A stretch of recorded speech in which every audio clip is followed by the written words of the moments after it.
What I Remember on the 14th Anniversary of 9/11 by Jim Coffey.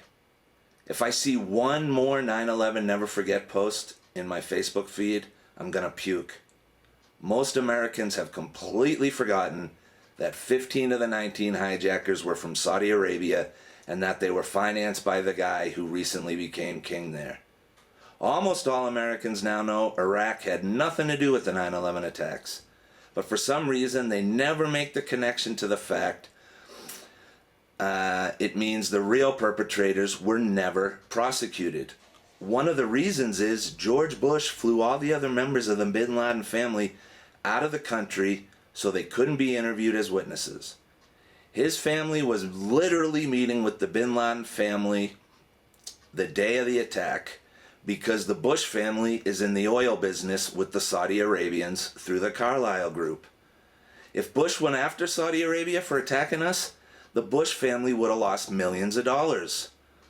The oil contracts they had through the Carlyle Group would have dried up.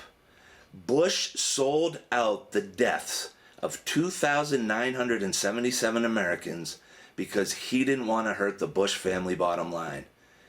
His personal profits meant more to him than going after the country and the man who financed the attacks.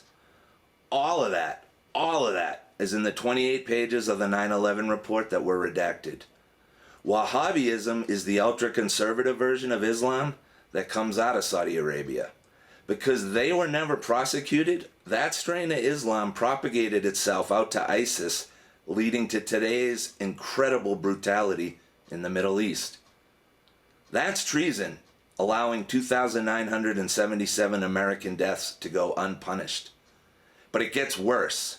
After covering up the fact Saudi Arabia was responsible for the attack, Bush and Cheney used the same deaths of 2,977 Americans to lie us into a war in Iraq for oil. Colin Powell said on February 24th, 2001, almost 7 months before the attack, that Saddam Hussein was no threat and we had him under control. Bush and Cheney knew Iraq was no threat to us, had nothing to do with the attack, yet they wanted the oil. The Downing Street Memo that came out of the UK said Bush and Cheney had already decided to go to war and that they were fixing the intelligence to make the case for war. The intelligence was never wrong. Our main ally in the Iraq war, the UK, not some liberal peace-loving hippie group. They themselves said they went to the White House and Bush and Cheney were fixing the intelligence to make a case for the Iraq war.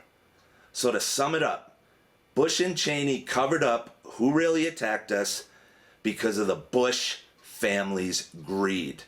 Bush's personal fortune was more important to him than avenging the deaths of almost 3,000 Americans. That is treason.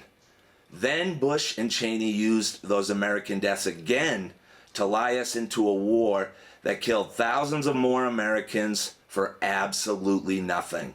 That is also treason.